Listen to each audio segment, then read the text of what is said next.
ములుగు జిల్లా కలెక్టరేట్లోని EVM గోదాంలో MLC ఎన్నికల EVM మొదటి దశ కమిషనింగ్ కు జిల్లా అదనపు కలెక్టర్ వివిధ రాజకీయ పార్టీల నాయకులతో కలిసి నిర్వహించారు. కార్యక్రమంలో స్థానిక ఎంఆర్ఓ విజయభాస్కర్, డిప్యూటీ తహసీల్దార్ విజయ్ కుమార్, వివిధ రాజకీయ పార్టీల నాయకులు పాల్గొన్నారు.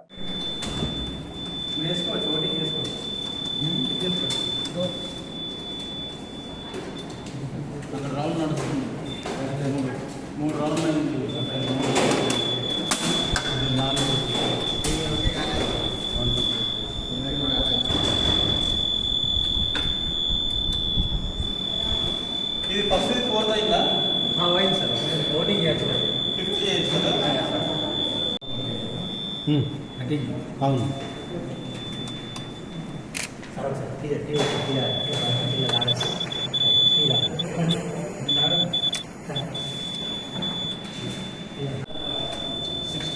మొత్తం 16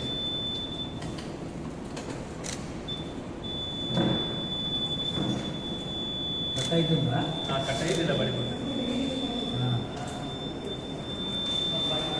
మీకు ఇది కట్ అవ్వకపోతే నెక్స్ట్ ఆ ఓటు రికార్డ్ అవ్వదు. యాక్చువల్గా మీకు కట్ అయిన తర్వాత ఇంకా అందుకని మళ్ళీ వేరే టీవీ ప్యాడ్ పెట్టేసి అదే ఓటుతో మళ్ళీ ఓటు వేయిస్తారు. అంతకుముందు ఓటు వేసి ఉంటారు కదా, ఆ ఓటు ఆల్రెడీ రికార్డ్ అవ్వదు. ఇంకా కట్ అవుతూనే ఇక్కడ రికార్డ్ అవుతుంది. ఈవెన్ అక్కడ హ్యాంగింగ్ అవుతున్నా, హ్యాంగింగ్ అంటారు అనమాట. అక్కడ హ్యాంగింగ్ అవుతున్నా కూడా మనకి ఇబ్బంది లేదు.